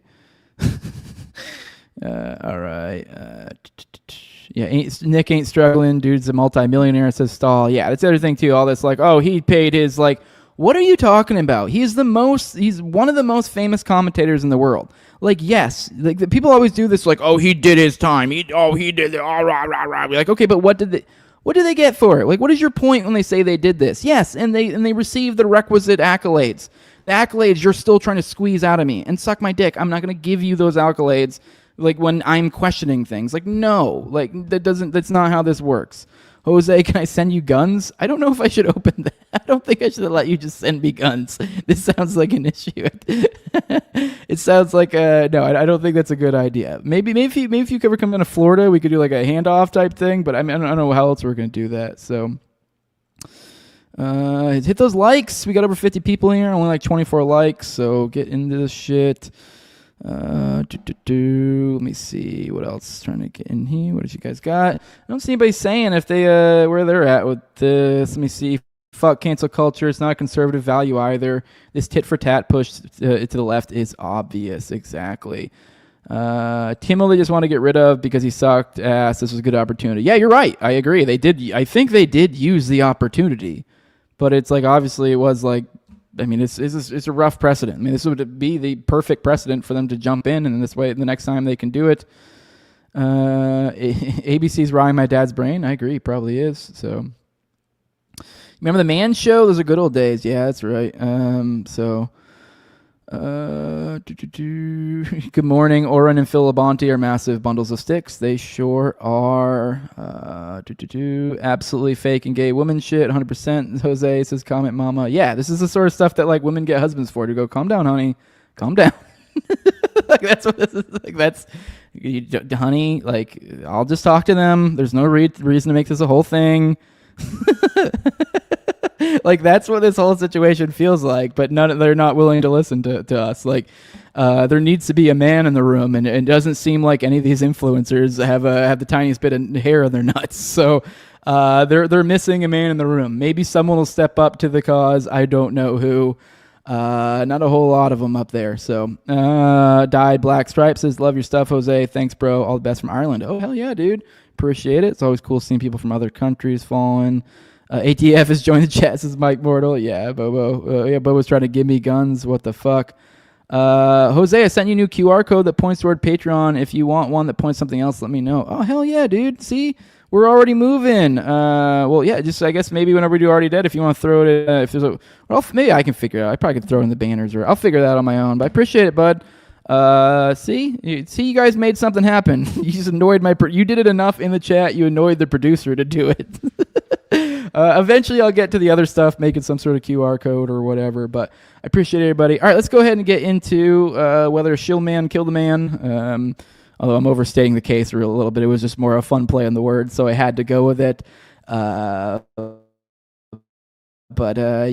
let's go ahead and let's get into the latest. Max Blumenthal says anti-Palestinian billionaire Robert Shillman hung up on me when I asked him about the issue, and the hits keep coming. So we have a piece to go into there. And I commented. I said, "You're kidding me." An Israel mega donor billionaire named Shillman. I said, "If there's a God, he's hilarious." And I have to show you guys this. Like, look at this shit. This is Mr. Shillman. We're about to read about him. There he is. That's the guy. I have no comment. I'm sure you guys are making it for me right now. But let's go ahead and get into the latest in the kind of ongoing personal hell that was clearly Kirk's life near the end, and having to deal with these fucking contemptible Jays. Ultra-Zionist billionaire Robert Shillman was one of Charlie Kirk's most committed donors. But as Kirk fell under attack for his increasingly critical Israel views during his final week, sources say Shillman ended funding for TPUSA. As his campus tour approached, Kirk was subjected to an almost daily lobbying campaign from Netanyahu's allies. The Turning Point USA campus in Phoenix, Arizona, is the house that Charlie Kirk built. Consisting of 6 sterile 2-floor office buildings, the campus is itself a tribute to the ultra-wealthy donors who placed the 31-year-old Kirk at the helm of a political empire whose combined annual assets exceeded the municipal budget of a typical small American city. At the front of the TPUSA complex is the Bill and Rebecca Dunn Freedom Center, named for the late commodity trader Bill Dunn. Adjacent buildings feature plaques commemorating the mega donors who have fueled the rise of the conservative movement, from the Ulheen family to the Koch brothers to evangelical Christian asset manager Foster Fries. Caddy corner from the Freedom Center is the Pearson Building. According to a TPUSA insider, this structure was to be emblazoned with the name of one of Kirk's largest and most committed backers, the tech mogul Robert Shillman.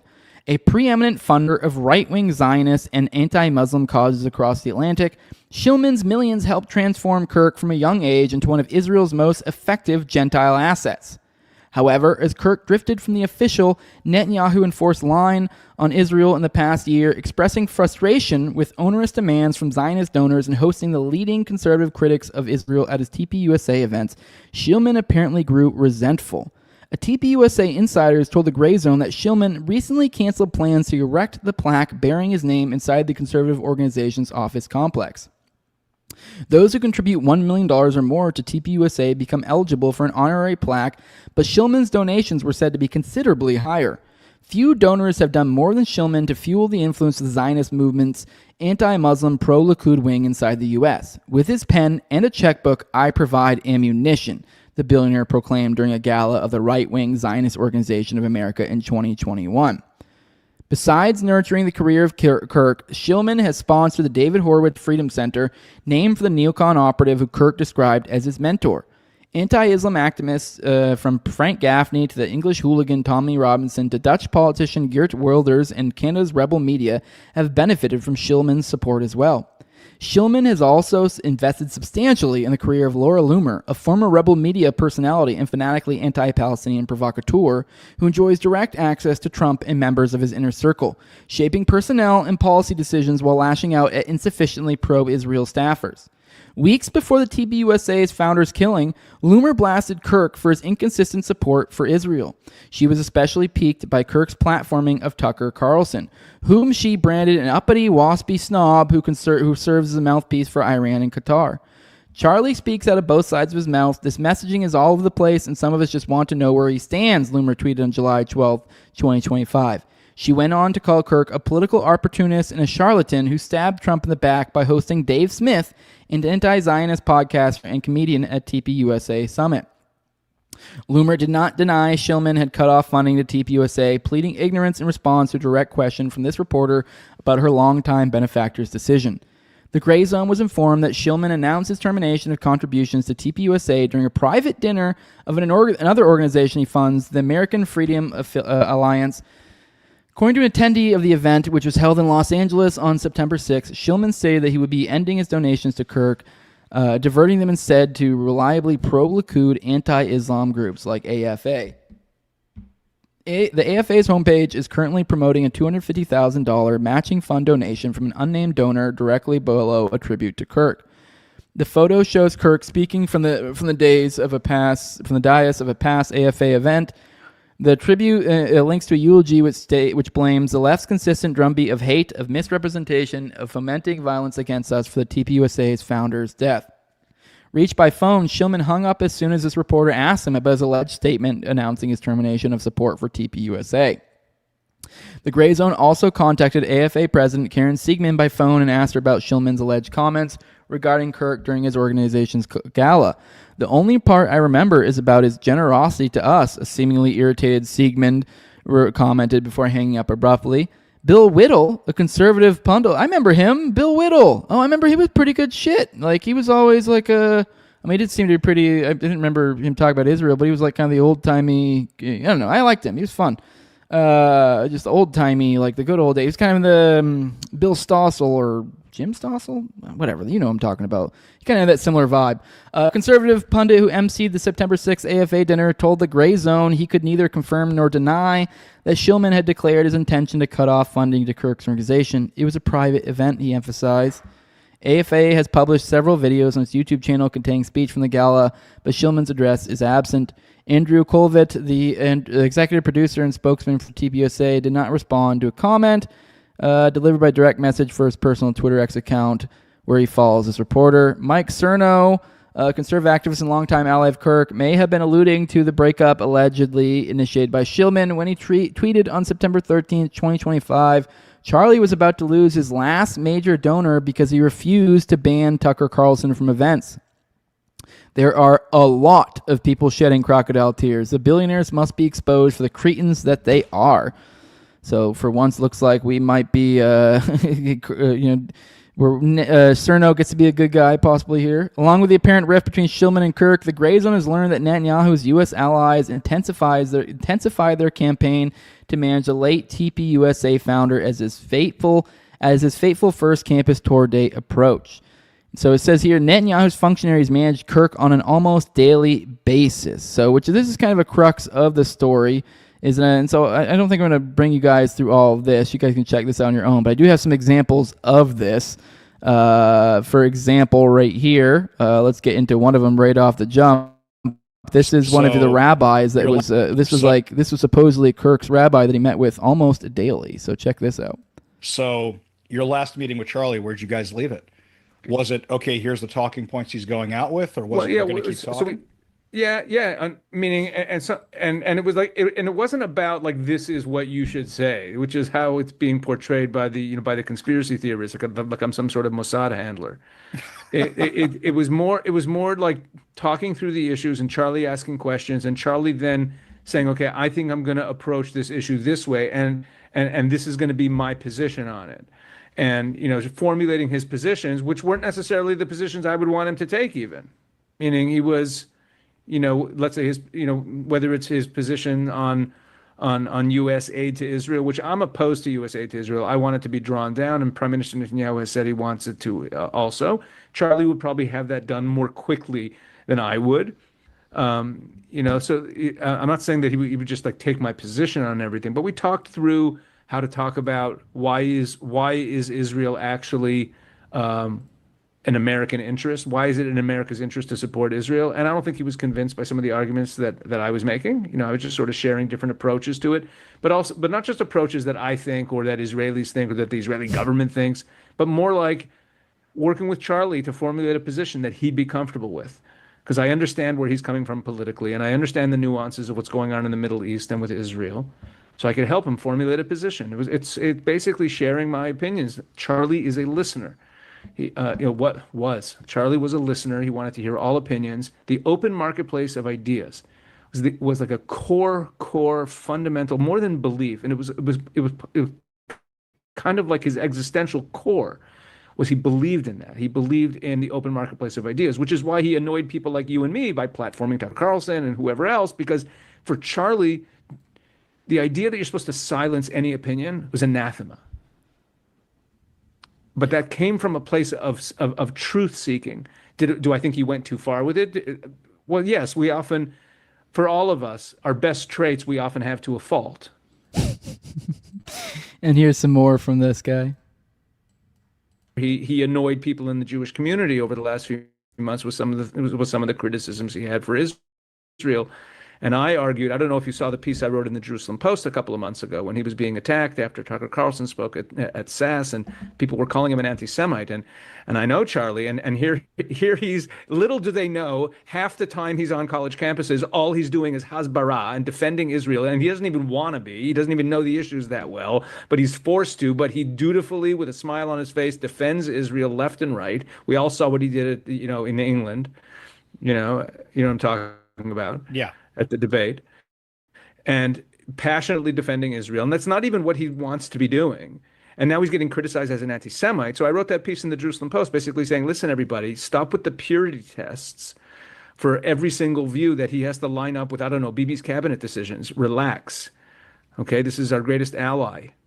Yes, he has questions. Yes, he's influenced by the other side as well. Good. Whoa, that one's pretty wild. That is a wild quote. Little do they know, half the time he's on college campuses, all he was doing is Hasbara and defending Israel. And he doesn't even want to be. He doesn't even know the issues that well, but he's forced to. That is a fucking quote and a half. That's something. I mean, and I'm trying to like wrap my head around like a good faith interpretation of that. I guess you take the like, oh, he's defending Israel and not what's Israel's do. That is a wild thing to just fucking say. That's nuts. Wow. And I wonder why perhaps he may have been turning on Israel. Let's see where Mike Huckabee's at these days. And you may be surprised to know just how many Americans live in Israel. Let me give you the number. Take this back home to folks who say, why do we care about Israel? I'll tell you why. Because there are 700,000 Americans who live in Israel. 700,000. I'm speaking to a room full of politicians. You guys will understand that's a full congressional district. Every time we have members of Congress come over here, I always say to them, guys, welcome to the 436th congressional district of the United States. And you may be... I wonder why Charlie Kirk was getting a little sick of that shit. And kind of on the idea I've alluded to a few times now, kind of where things perhaps are going. And kind of why I think maybe Erica's thing may have signaled something. Here is from Nick Sorter, which, I mean, don't think anything of that. I just happened to be the guy sharing it. If anything, he's, from my understanding, from what I usually see, if anything, he usually is kind of slop. But here you go. It's breaking. Turning Point just announced they will be continuing the campus tour Charlie started, and some big names will be filling in for Charlie. Now, listen to these names. Bear in mind, I know they're not like 100% in line with my audience, but compare the... I guess what you guys expected would probably be the lineup for the campus tour that we all knew was probably going to get continued at some point, and we were getting all these. I know everybody was running with Ben Shapiro's taking over Turning Point or whatever, and he's going to be taking over the tour. But I mean, I think he just said that one bloodstained thing, and people took that to mean other things. Well, apparently these are the people we're going to be getting. So once again, these ones about to list off, but keep in mind, bear in mind what we thought we were probably going to get and what we would have gotten in the past from Turning Point, and then look at what we're getting now. Tucker Carlson, Megyn Kelly, Governor Glenn Youngkin, which I don't even know who Glenn Youngkin is, Glenn Beck, Mike Lee, Andy Biggs, and Jeff Landry. I don't know the last two, but Mike Lee, Glenn Beck, Megyn Kelly, Tucker Carlson. Glenn Beck's kind of an Israel cuck, but he's I actually think I saw some stuff or something about him kind of softening. I don't know if maybe he's just seeing the way the wind's blowing or something, and he's softening on that position. But either way, between Mike Lee, he's more of a liberty guy. He goes hard in Israel too. But between Megyn Kelly and Tucker Carlson, those being the leaders, I think that provides a little bit of a signal of where this is going. Megyn Kelly is also I think she's been one of the people speaking out a lot recently, sort of. So I think she was kind of probably, so far as transformation-wise, may have been in a similar headspace as Charlie was near his end, because she seemed to be getting sick of the shit too. And then now she's been jumping in the fray with all of it, so I think she very well may be kind of on that path as well. So I don't know. We'll see. But either way, this is kind of, I think, an interesting development, that this is the lineup we're going to be seeing instead of what we thought of, perhaps Ben Shapiro and fucking Jordan Peterson or whatever. By the way, I guess they missed a couple names. Michael Knowles and Vivek is also going to be on there. So Michael Knowles, I guess somebody from that one. But even then, he doesn't make his shit anything to do with Israel. So I think so far as vibes, this looks interesting. This looks like a positive development. But all right, guys, I have one. Before we move on to the Epstein side of things, I have one. It's probably a little bit longer, but we're going to do that. We're doing the Israeli bodyguards. We're doing it. But I'm going to roll through the chat real quick, see what else is there before we move on. So I think that might take a minute. Thanks for reposting the stream. Let me see. Youngkin is the governor of Virginia, if I remember correctly, says Nevsky. So that sounds familiar. And then he says Megyn Kelly is definitely being radicalized. Yes, you are correct, Nevsky. All right, let's go ahead and get into. Let's talk about his bodyguards. This is a thread I got a while ago. I have not looked into it at all. I keep people saying, "Hey, I need to look into the backgrounds of it." So that's what we're doing together right now. We'll see if there's a there. Now this is from Vox Veritas, so I don't know much about this account. I don't know if this is a slop account or not. We're going to kind of evaluate as we go. It says Charlie Kirk security and their ties to Israel. Because I'm adding not suicidal to my bio.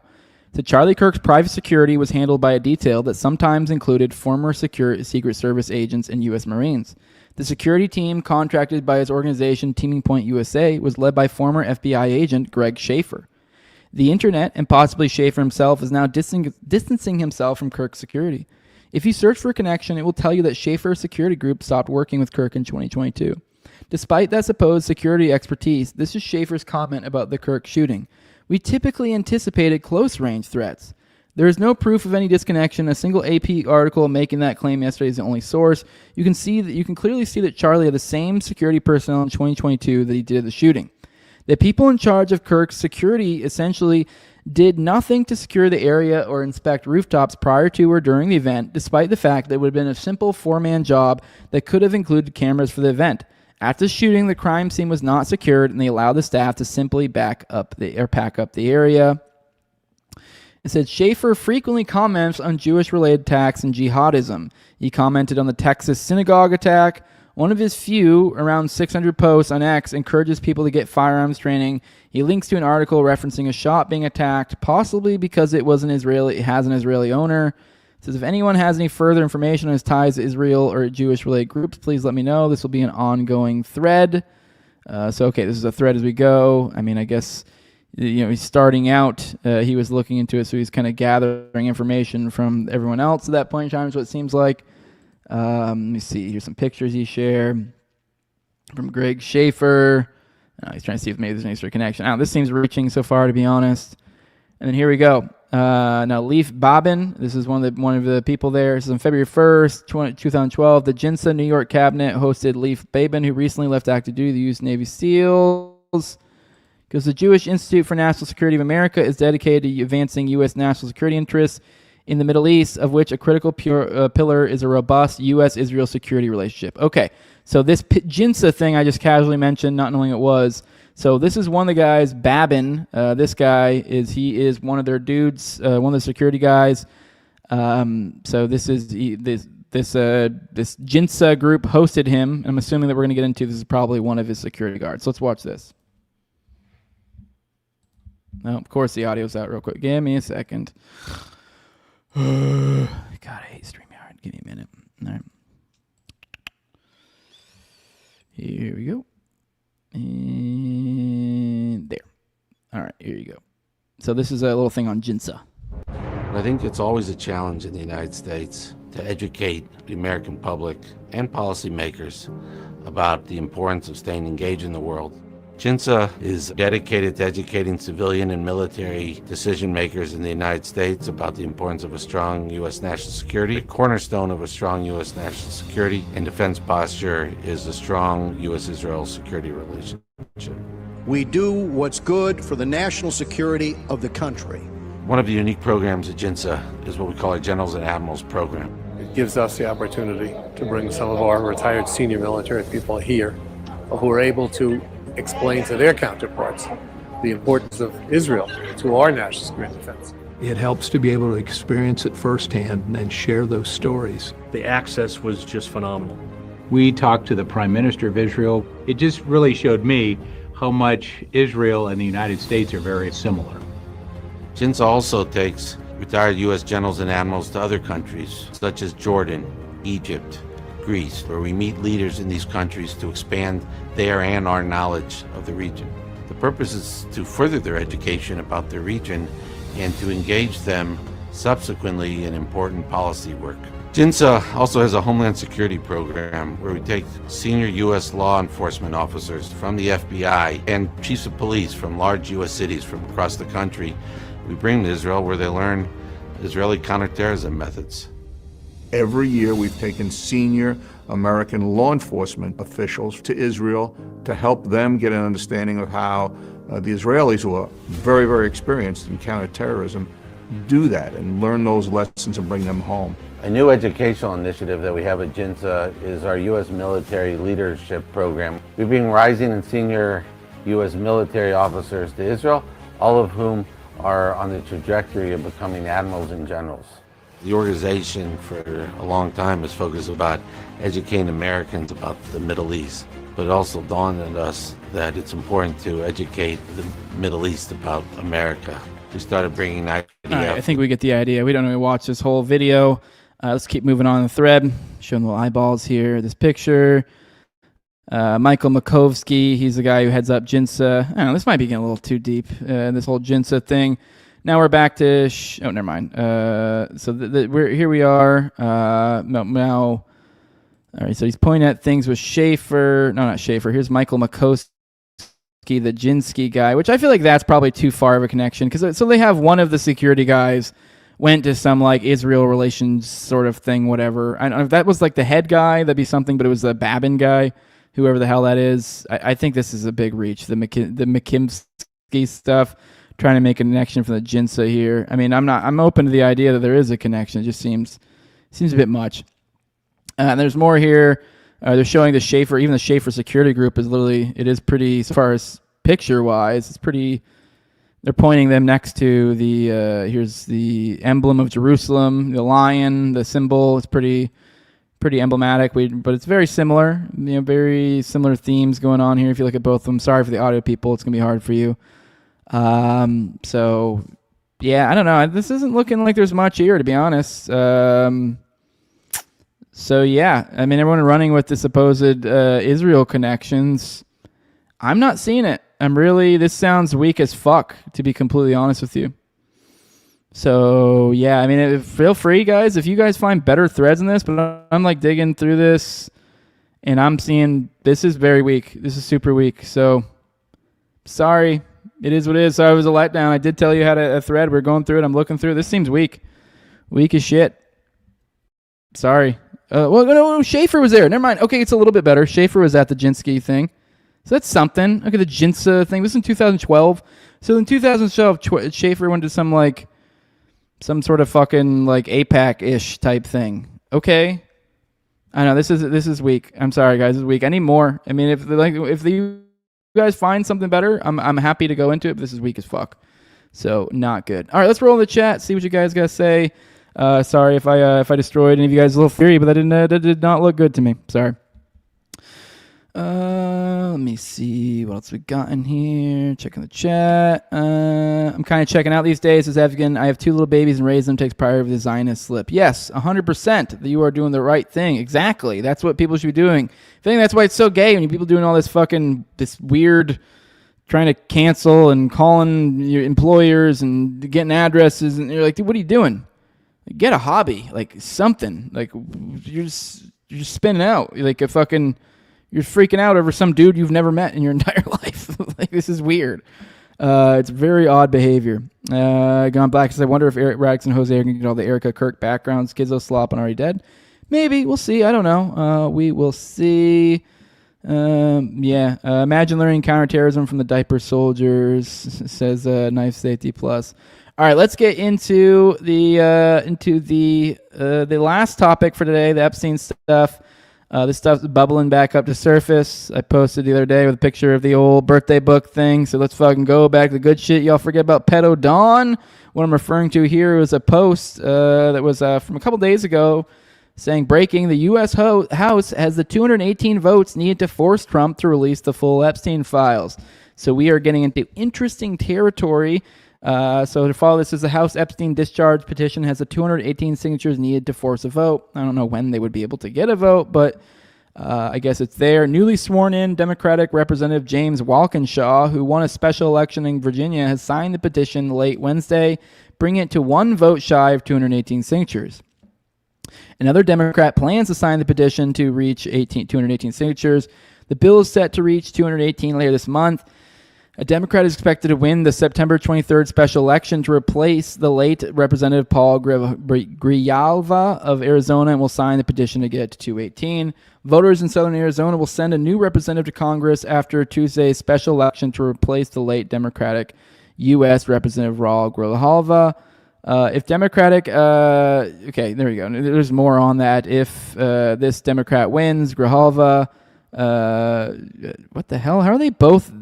I think there was the typo there. So there's no way that both those people were named Grijalva. There's Adelita. And so anyways, so she's favored to win. So it looks like they're saying we do, but then I guess we're technically like one out, but we're basically there is what it sounds like.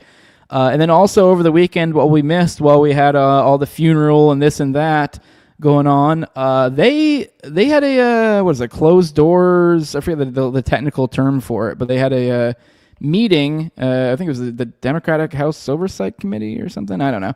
But they sat down with, Alex Acosta and, the guy who gave the sweetheart deal to Jeffrey Epstein back in, 2006, 2007, 2008? I always forget. But anyways, the sweetheart deal way back then. And this is, so Alex Acosta had been brought to take account for that, to talk to these people behind closed doors. And here is, this is kind of, right now what I'm about to show you is just one of the politicians' kind of their take after going through this. And I don't know who this is particularly, but this is kind of the consensus among all of them, it seems, because it was a closed door thing. I think we might be able to see the transcript later. I don't know how this works exactly, but this is what she's about to say has been the consensus pretty much among all of them. So it's pretty interesting. Listen to this. There were at least 40 minors who gave sworn statements to the FBI as part of the investigation before a decision was made in this case that they had been raped, abused, and trafficked. Over 40 minors.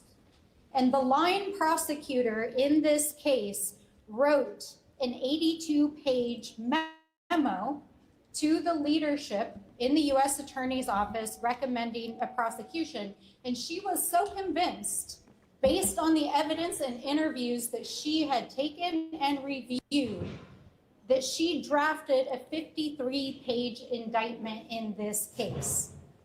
And what Mr. Acosta just told us is that based on his... Sorry, I'm going to start that over. I didn't realize that the audio is so down low for you guys. Let me do that again. I'm sorry. There were at least 40 minors who gave sworn statements to the FBI as part of the investigation before a decision was made in this case that they had been raped, abused, and trafficked. Over 40 minors.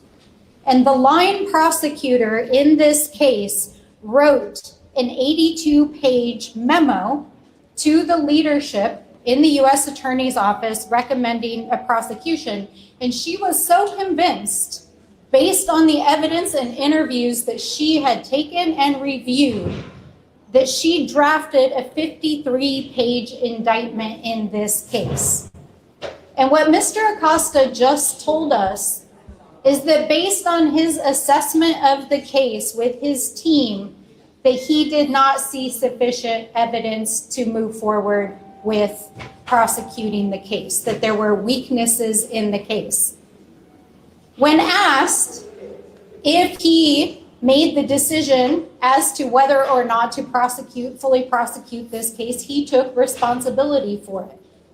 He said it was the decision of him and his team. But when asked if he had directly reviewed the evidence itself in this case, he said that he had not actually read the statements of the victims. So let me just say this.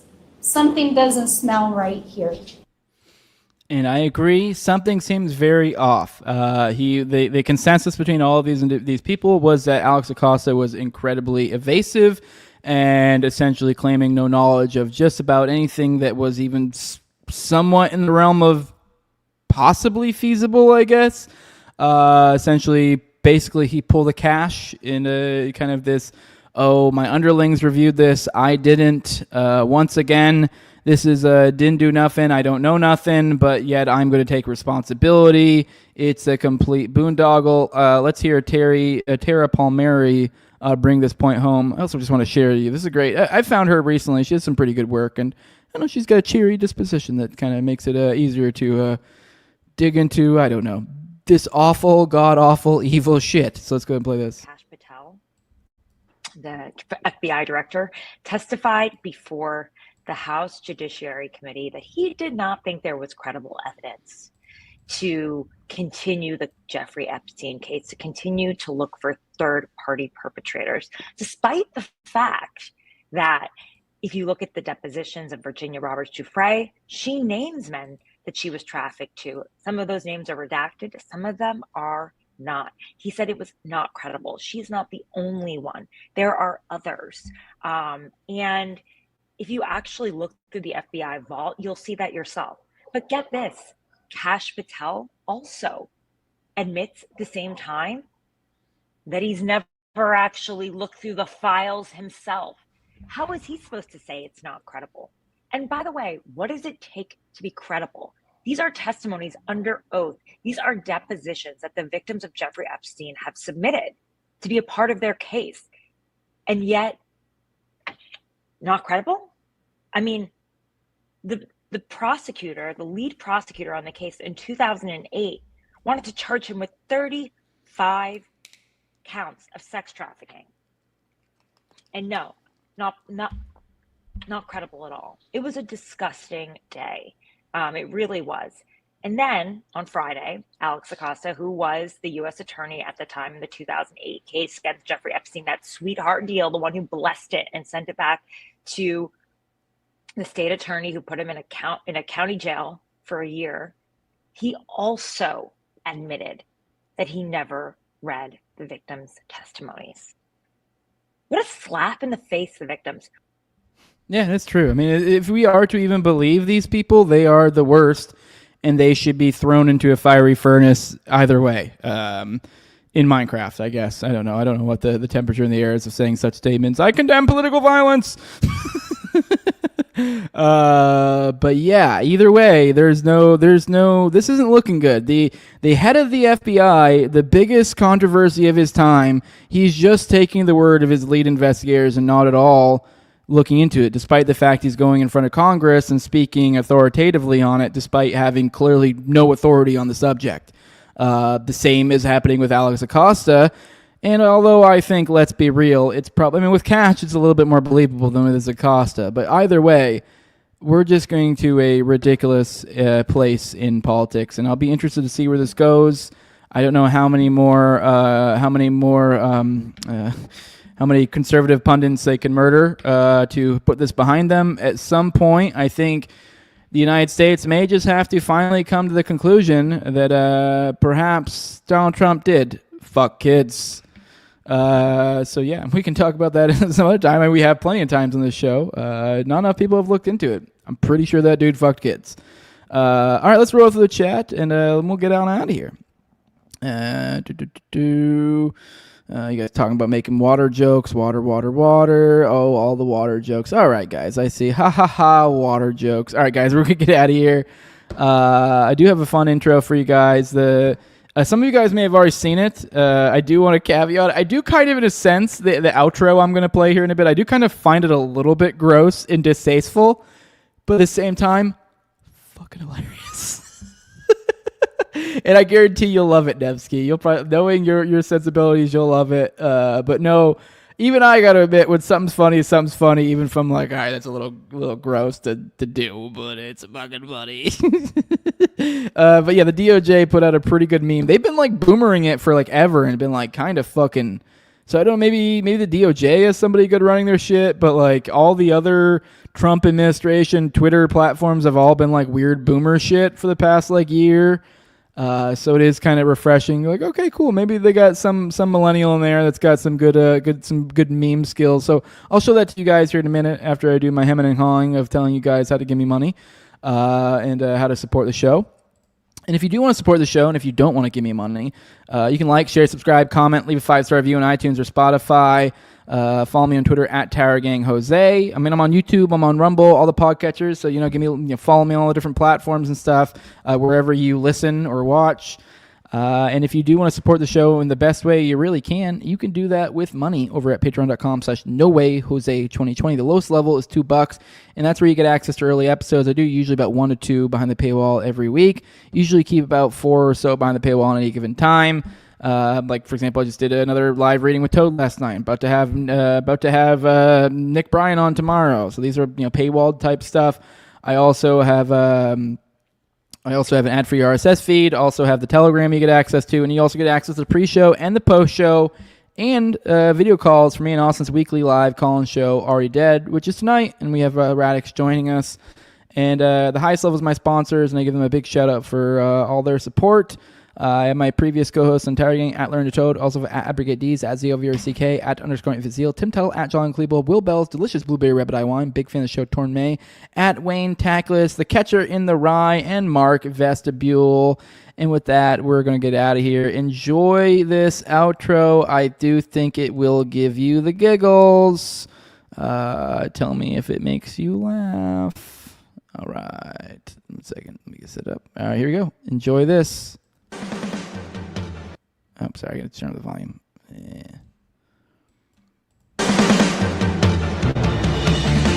I want to be the very best, like no one ever was. To catch them is my real test, to train them is my cause. I will travel across the land, searching far and wide.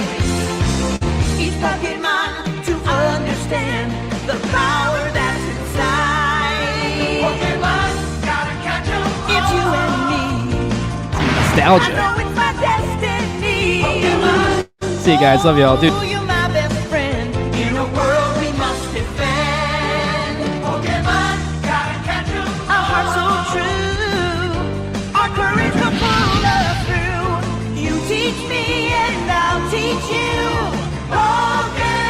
Just a reminder, the DOJ posted this.